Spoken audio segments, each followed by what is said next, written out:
Branham avait visité le ciel au-delà du rideau du temps des suites à une crise cardiaque qu'il avait fait un matin sur son lit, selon ce qu'il s'était dit lui-même lorsqu'il était sorti de son corps. C'était un matin du mois de mai de 1960.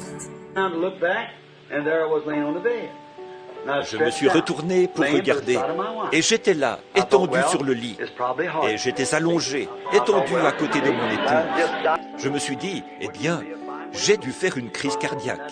Vous voyez, je me suis dit, eh bien, tu vois, je suis mort sur le coup, ce qui serait vraiment une belle mort. Donc, je me suis dit, c'est une crise cardiaque. Je n'ai pas eu besoin de souffrir.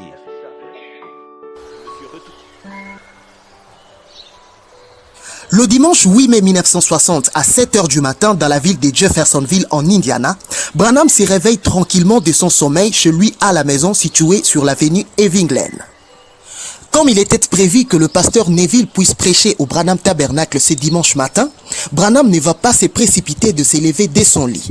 Il va rester étendu sur son lit et mettre ses mains derrière sa tête sur l'oreiller. Le prophète va se mettre à penser de ce que l'on devient réellement après la mort. Il se disait qu'il ne préférait pas vivre dans un corps-esprit immatériel. Il avait tellement peur de mourir, mais il précise que sa crainte n'était pas liée au fait d'aller dans un mauvais endroit après sa mort, mais plutôt il s'inquiétait de l'état immatériel de la théophanie comme il s'imaginait.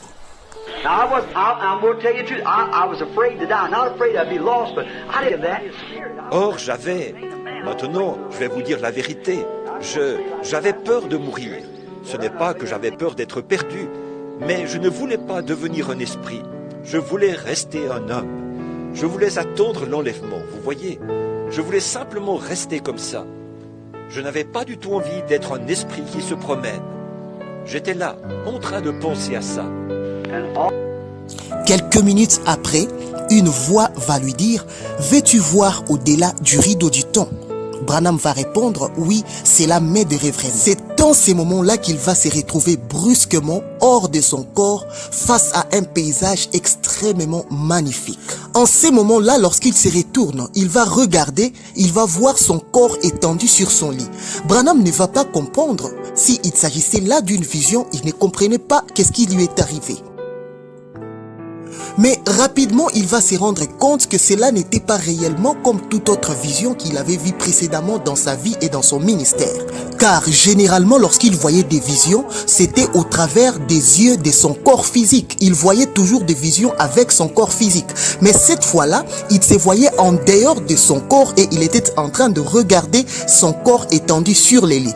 Branham va se rendre compte, il va se dire certainement qu'il avait fait une crise cardiaque et que son cœur était arrêté en ces moments-là. Il va réaliser qu'il était réellement sorti de son corps physique.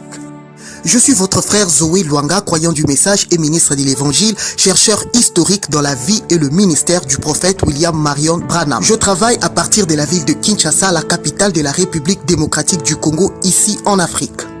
Partout où vous êtes, si vous suivez nos vidéos, n'hésitez pas de les partager et de vous abonner massivement à notre chaîne William Branham Bibliothèque. Branham va voir dans ces beaux paysages comme des millions de jeunes hommes et de jeunes femmes qui venaient à lui, qui couraient vers lui. Tous étaient jeunes entre 18 et 19 ans. Les femmes avaient des longues chevelures avec des longues robes blanches qui leur arrivaient jusqu'aux chevilles. Ces jeunes hommes et ces jeunes femmes étaient tous pieds nus. Il y avait là un grand nombre de personnes. Elles accouraient vers moi pour m'accueillir, en criant « Oh, notre précieux frère !» Dans un premier temps, Branham va se rendre compte de 3 points. D'abord, il va réaliser qu'il était dans un endroit où il n'y avait pas le temps. Il n'y avait ni hier ni demain. Il va remarquer aussi qu'il avait perdu toute sensibilité du corps, car les femmes venaient l'embrasser, mais il ne ressentait aucune attraction corporelle. Alors qu'une multitude de jeunes femmes, les plus belles que j'ai jamais vues, me sautaient au cou, j'ai constaté qu'il y avait seulement un grand sentiment d'amour qui m'envahissait, sans aucune attraction physique. Branham redevint lui-même un jeune homme. Alors,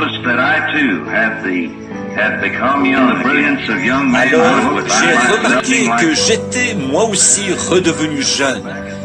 Je me suis regardé là, Et je me suis retourné pour regarder mon vieux corps étendu sur le lit. Ces jeunes hommes et ces jeunes femmes qui venaient l'accueillir dans l'au-delà avaient des yeux qui étincelaient comme des étoiles et leurs dents étaient blanches comme de la Les femmes neige. sont venues. Elles avaient l'air d'être au début de la vingtaine.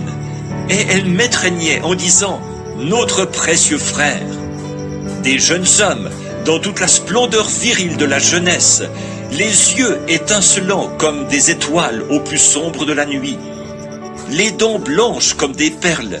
Il m'étreignait C'était un en endroit disant tellement « Notre magnifique que précieux lui-même frère ». dit qu'aucune expression humaine ne peut expliquer la beauté qui s'est trouvée à cet endroit. C'était un endroit où il n'y avait pas la tristesse et personne n'avait l'air fatigué. En voyant la foule, Branham s'imaginait peut-être que c'était les membres de la famille Branham qui étaient décédés avant lui qui venaient l'accueillir. Mais en ces moments-là, une voix va lui dire « Ce ne sont pas des Branham, mais ce sont tes convertis, c'est là que tu avais amené à Christ. Tout ce que tu as aimé et tous ceux qui t'ont aimé, Dieu te les a donnés ici. » Tous ces jeunes hommes et ces jeunes femmes qui venaient l'embrasser, qui venaient l'accueillir, ils étaient en train de dire tous « Notre précieux frère, si tu n'étais pas venu, nous ne serions pas ici. » Branham va même remarquer son cheval, il va même remarquer son chien qui étaient tous morts depuis longtemps, lui apparaître là dans le ciel. Branham va voir aussi sa première épouse Hope Brombank qui était décédée en 1937 venir l'embrasser comme toute autre sœur qui venait l'embrasser. Au lieu que Hope puisse l'appeler Bill ou Chéri comme elle en avait l'habitude, mais elle va tout simplement l'appeler mon précieux frère et partir.